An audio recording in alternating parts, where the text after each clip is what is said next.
Good afternoon. I want to speak today to the unfolding situation in Afghanistan, the developments that have taken place in the last week, and the steps we're taking to address the rapidly evolving events. My national security team and I have been closely monitoring the situation on the ground in Afghanistan and moving quickly to execute the plans we had put in place to respond to every constituency, including the rapid collapse we're seeing now. I'll speak more in a moment about the specific steps we're taking, but I want to remind everyone how we got here and what America's interests are in Afghanistan. We went to Afghanistan almost 20 years ago with clear goals. Get those who attacked us on September 11, 2001, and make sure al-Qaeda could not use Afghanistan as a base from which to attack us again. We did that. We severely degraded al-Qaeda in Afghanistan. We never gave up the hunt for Osama bin Laden, and we got him. That was a decade ago. Our mission in Afghanistan was never supposed to have been nation building. It was never supposed to be creating a unified, centralized democracy. Our only vital national interest in Afghanistan remains today what it has always been: preventing a terrorist attack on America's homeland. I've argued for many years that our mission should be narrowly focused on counterterrorism, not counterinsurgency or nation building. That's why I opposed the surge when it was proposed in 2009 when I was vice president.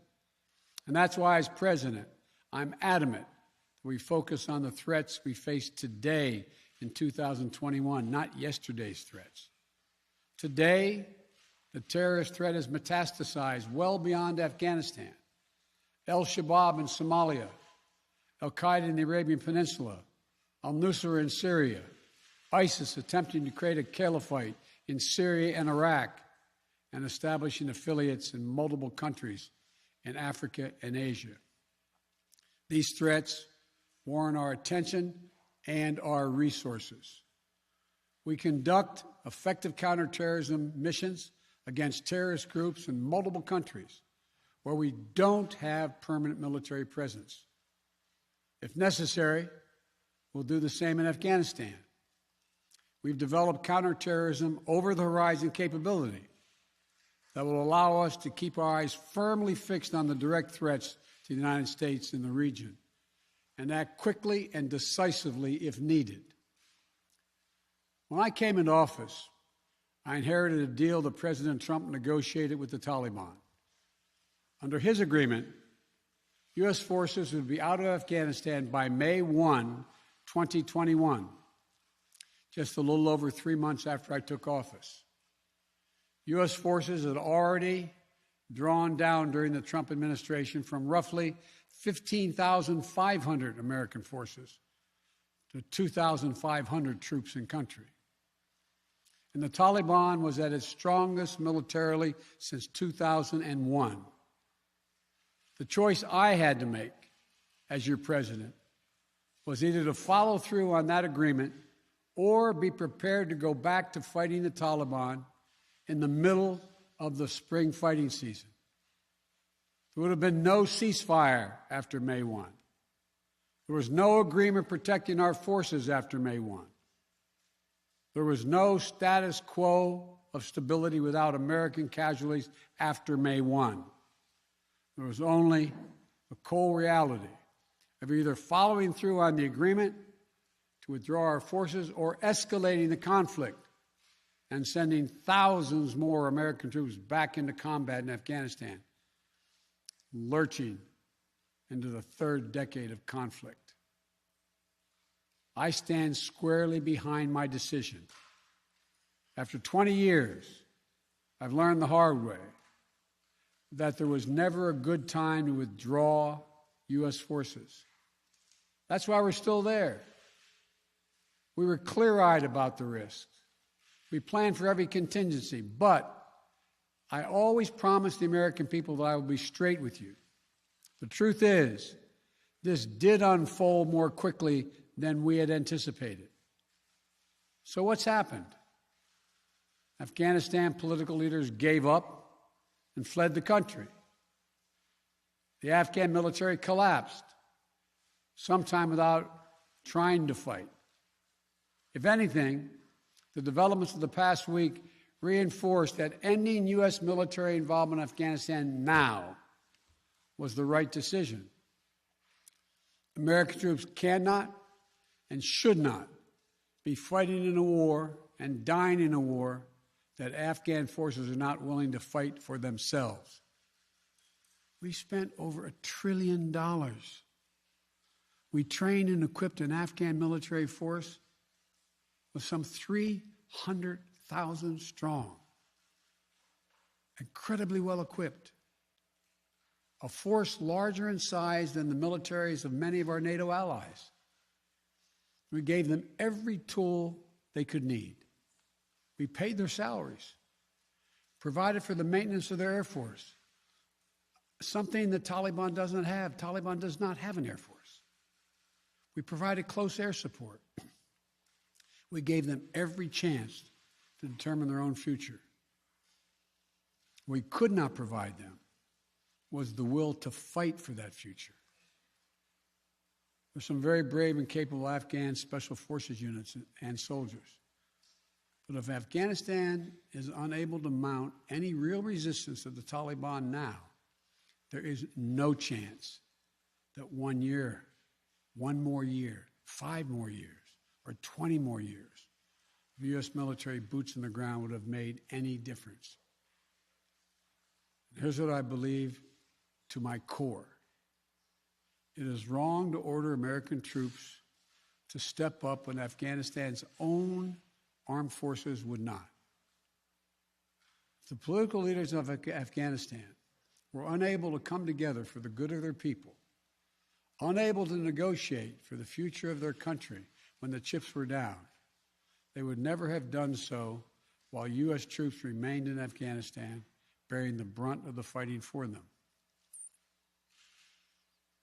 And our true strategic competitors, China and Russia, would love nothing more than the United States to continue to funnel billions of dollars in resources and attention into stabilizing Afghanistan indefinitely.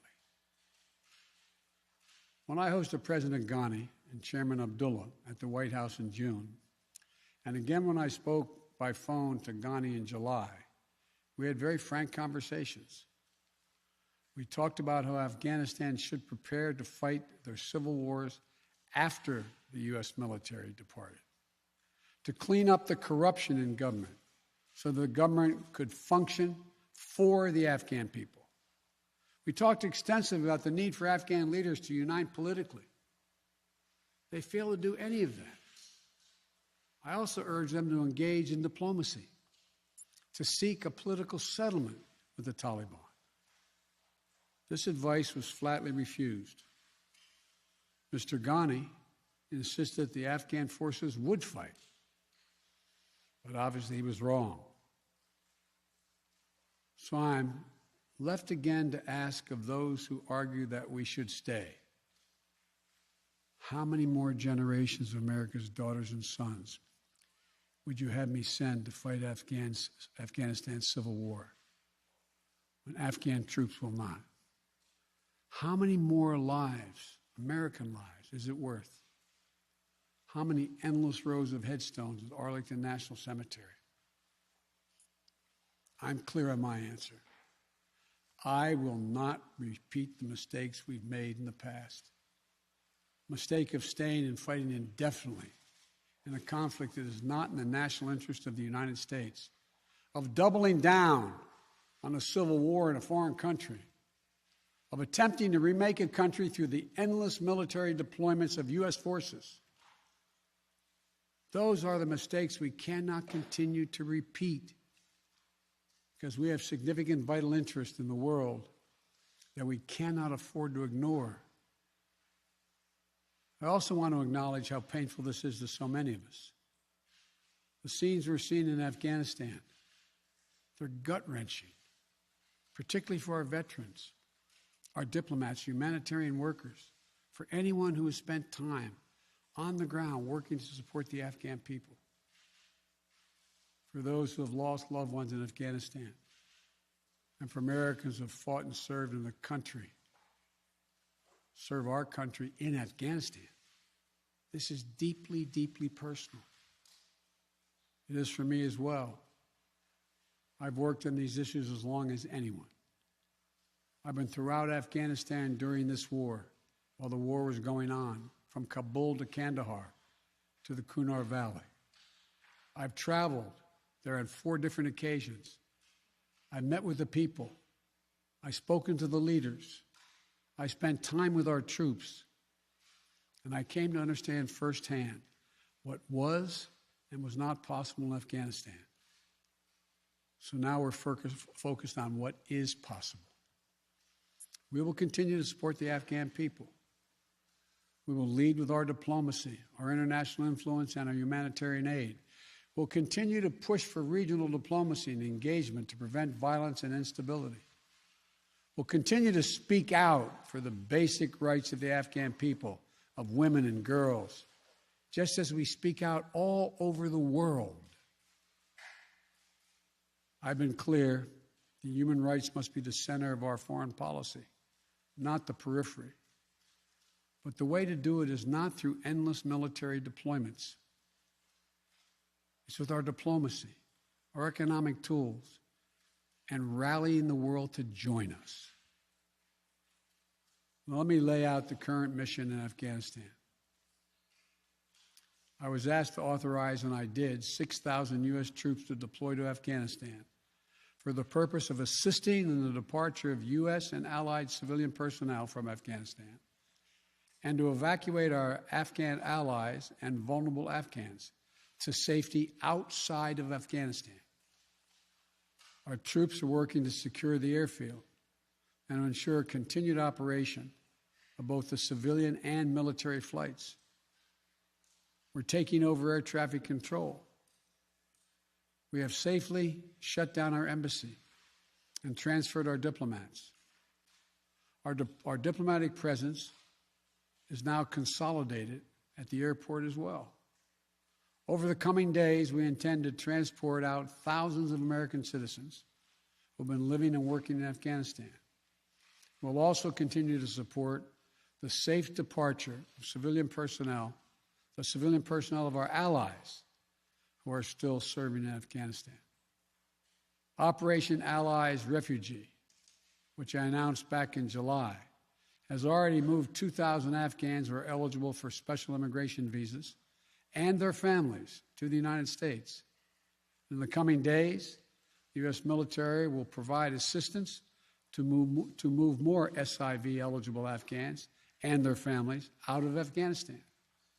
We're also expanding refugee access to cover other vulnerable Afghans who work for our embassy, U.S. non-governmental agencies, or U.S. non-governmental organizations, and Afghans who otherwise are at great risk, in U.S. news agencies. I know there are concerns about why we did not begin evacuating Afghans civilians sooner. Part of the answer is some of the Afghans did not want to leave earlier, still hopeful for their country. And part of it because the Afghan government and its supporters discouraged us from organizing a mass exodus to avoid triggering, as they said, a crisis of confidence. American troops are performing this mission as professionally and as effectively as they always do, but it is not without risks.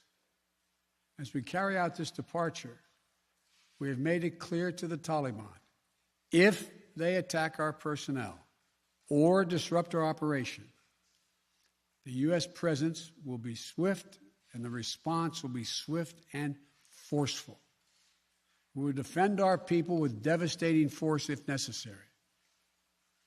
Our current military mission will be short in time, limited in scope, and focused in its objectives.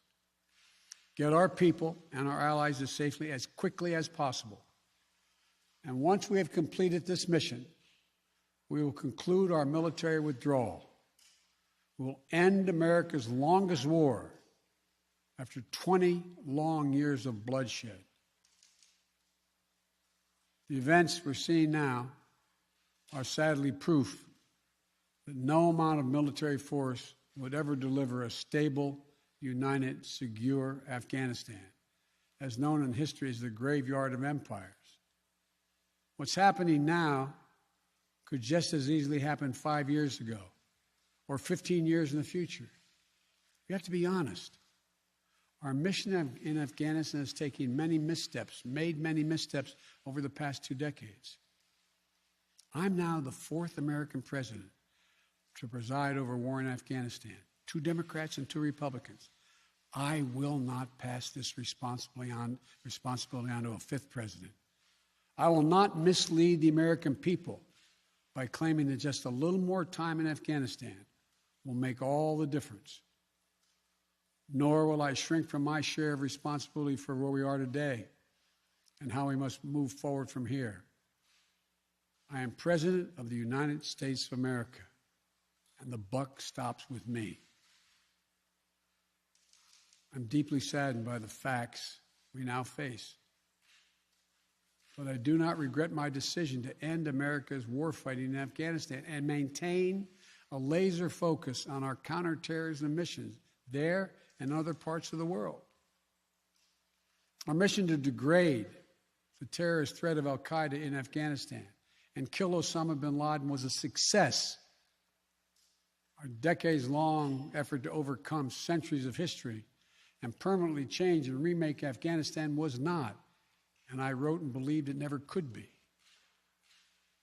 I cannot and will not ask our troops to fight on endlessly in another country's civil war, taking casualties, suffering life-shattering injuries, leaving families broken by grief and loss.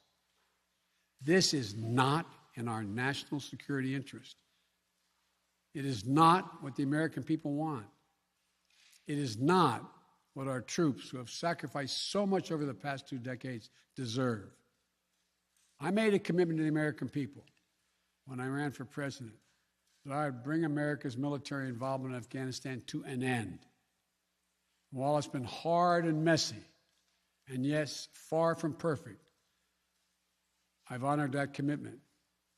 More importantly, I made a commitment to the brave men and women who serve this nation that I wasn't going to ask them to continue to risk their lives in a military action that should have ended long ago. Our leaders did that in Vietnam when I got here as a young man. I will not do it in Afghanistan. I know my decision will be criticized, but I would rather take all that criticism than pass this decision on to another president of the United States, yet another one, a 5th one, because it's the right one, it's the right decision for our people, the right one for our brave service members who risk their lives serving our nation, and it's the right one for America. Thank you. May God protect our troops, our diplomats, and all brave Americans serving in harm's way.